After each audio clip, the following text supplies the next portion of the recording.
और हाथों के इशारों से बात करने लगता है। हारू किसी तरह समझ जाता है कि उसके सारे क्लासमेट्स पहले ही दूसरी दुनिया में भेजे जा चुके हैं और उन्होंने अपनी स्किल भी चूज कर ली है। अब बूढ़ा उससे कहता है कि तुम्हें भी एक स्किल को चूज करनी होगी। हारू बहुत ही एक्साइटेड हो जाता है, लेकिन जैसे ही वो स्किल की लिस्ट को देखता है उसका मूड फिर से खराब हो जाता है। 50 स्किल में से 43 ऑलरेडी चूज हो चुकी होती है। चीट स्किल तो गायब ही हो चुकी होती है। अब उसके पास बची होती है यूजलेस टाइप की स्किल, और उनको देखकर तो लगता है कि एक जेलीफिश भी उससे ज्यादा पावरफुल होगी। हारू गुस्से में आकर उस बूढ़े आदमी को झटका देता है जैसे कि कोई थैला हो। वो चीख कर कहता है कि तुम लोग स्किल को स्टॉक करके रखा करो, और अगर रख नहीं सकते हो तो इतने लोगों को समन क्यों कर लेते हो। उसका फ्रस्ट्रेशन पीक पर होता है। बूढ़ा भी गुस्से में आ जाता है और उसे धक्का दे देता है। फिर कहता है कि तेरे जैसे लड़की को बेस्ट स्किल मिलने के बाद भी जिंदा नहीं बच सकते, तुम्हारा तो सर्वाइवल का चांस ही 0 है। तब वो बूढ़ा आदमी उसे बची हुई सारी स्किल दे देता है और उसे सीधा नीचे नई दुनिया में धकेल देता है। हारू आंखें फाड़ कर देखता है। उसके आसपास एक घना जंगल होता है। वो थोड़ा सा घबराया हुआ होता है,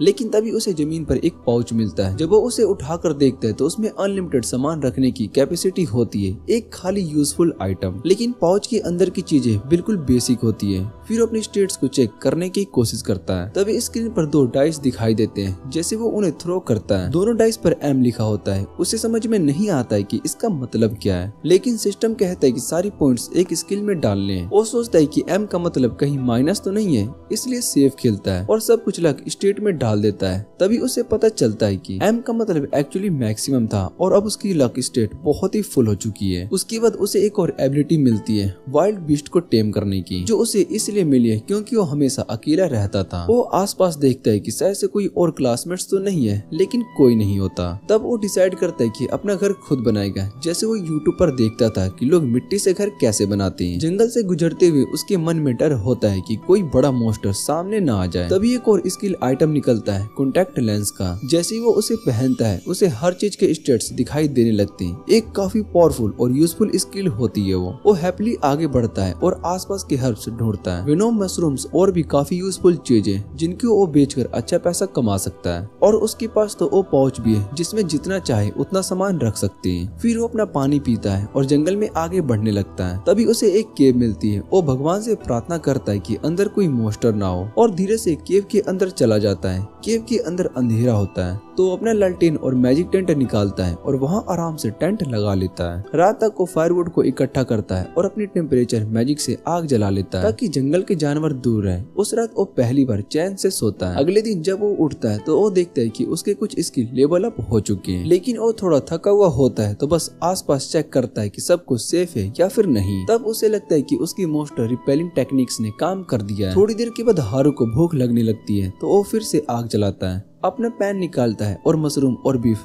जैरकी को सेकने लगता है, एकदम किसी कुकिंग एक्सपर्ट की तरह। खाना काफी अच्छा होता है और हारू सोचता है कि क्या वो यहाँ पर एक मसल फार्मर की तरह जी सकता है, पर फिर उसे याद आता है कि प्रोटीन पाउडर तो है ही नहीं। तो वो कैब से बाहर निकलता है और जंगल में कुछ हर्ब्स ढूंढने लगता है जो मसल्स बनाने में मदद कर सकती है। जैसे ही हर्ब्स को इकट्ठा कर रहा होता है उसे पीछे से कुछ आवाज आती है। जब वो प्लांट को देखता है तो उसे कुछ गोब्लिन्स दिखाई देते हैं जो जमीन से छोटी मोटी चीजें उठा रहे होते हैं। हारू तुरंत डर जाता है और एक झाड़ी के पीछे छिप जाता है। गोब्लिन कुछ अजीब से गाने गा रहे होते हैं जिसे हारू और भी ज्यादा अनकंफर्टेबल फील करता है। तब वो डिसाइड करता है कि बस और नहीं। वो अपनी लकड़ी निकालता है और वो सोचता है कि क्या सिर्फ इससे वो 2 गोब्लिन से निपट पाएगा। सेफ्टी के लिए थोड़ा सा मैजिक कार्ड लगाता है और सीधा दोनों गोब्लिन्स की तरफ भागता है। पहले गोब्लिन के सर पर जोर से लकड़ी मार देता है। एक बार मारते ही उसके अंदर नई एनर्जी आ जाती है और वो उस गोब्लिन को इतना पीट देता है कि बेचारा बेहोश ही हो जाता है। दूसरा गोब्लिन डर जाता है लेकिन फिर भी अटैक करता है, लेकिन हारू अब अलर्ट होता है। वो आसानी से उसके अटैक को डॉज करता है। उसके सर पर एक और वार करता है और एक छोटी सी मैजिक ब्लास्ट मारकर उसे भी गिरा देता है। उसके बाद हारू अपना चेहरा धो लेता है। सूरज ढलने लगता है तो वो वापिस से केव की तरफ निकल पड़ता है। आज का दिन काफी थका देने वाला था। वापिस जाकर वो फिर से मशरूम को रोस्ट करता है एकदम जंगली आदमी की तरह और अपने स्टेट्स को चेक करता है। उसे पता चलता है कि उसकी कई एबिलिटीज लेवल अप हो चुकी है, जो कि एक बहुत ही अच्छी बात बात होती है। लेकिन वो सोचता है कि अगर गोब्लिन्स वापस आ गए और उसे केव में अकेला देख ले तो क्या होगा। ये सोचकर वो और भी डर जाता है और वो सोचता है कि थोड़ा सा वर्कआउट करता हूँ ताकि मन हल्का हो जाए। फिर वो सो जाता है। अगले दिन सुबह उठता है और फिर से ब्रेकफास्ट में मशरूम मिलते हैं और अब वो थोड़ा सा बोर हो चुका होता है। वो सोचता है कि क्या कहीं से थोड़ा सा मीट मिल सकता है क्या। फिर याद करता है कि अगर उसने ऐसा बोला होता तो उसके क्लास के वेगन्स उसका शिकार बना लेते हैं। वो फिर से तैयार होता है, थोड़ी मैजिक से अपने स्टेट्स को बूस्ट करता है और अपनी लकड़ी हाथ में लेकर निकल पड़ता है। थोड़ी देर के बाद उसे जमीन पर एक आइटम दिखाई देता है, लेकिन वो फिर से एक बेकार सा मशरूम ही होता है। वो उसे जमीन पर फेंक देता है और मीट ढूंढने के लिए निकल पड़ता है, जैसे कि मीट पेड़ों पर उगता हो।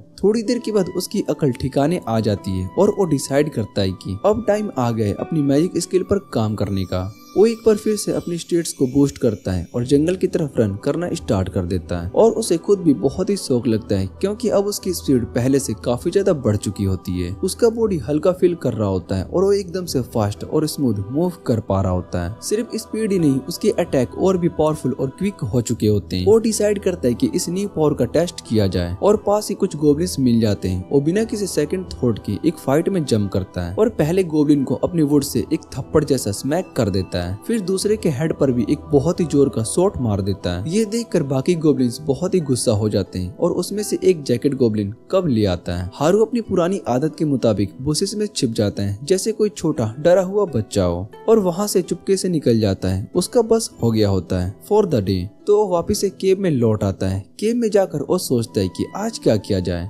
और बेडरूम में कुछ डाई प्रोजेक्ट्स करना शुरू कर देता है। लिटरली एक का टेबल बनाने की कोशिश करता है। नेक्स्ट मॉर्निंग तक वो काफी प्रो हो चुका होता है और एक स्टूल और कॉफी टेबल सक्सेसफुली असेंबल कर लेता है। अब उसको अपनी केव की सिक्योरिटी टाइट करनी पड़ती है, तो वो केव के एंट्रेंस पर एक वुडन गेट इंस्टॉल कर देता है ताकि बिना उसकी परमिशन के कोई भी अंदर न आ सके। रात में उसका पेशेंस टूट जाता है क्योंकि बिना मीट के रहना मुश्किल हो रहा था, तो वो छोटा मोटा हंटिंग करने के लिए निकल जाता है। किस्मत उसके साथ होती है और एक रैबिट दिख जाता है जो कि जंगल में भाग रहा होता है। हारू एक वाइल्ड कैट की तरह उसे पकड़ लेता है और उसकी स्माइल एक मॉन्स्टर जैसी हो जाती है। मीट का सोचकर ही वो बहुत ही खुश हो रहा था। तभी उसे कुछ लोगों की प्रेजेंस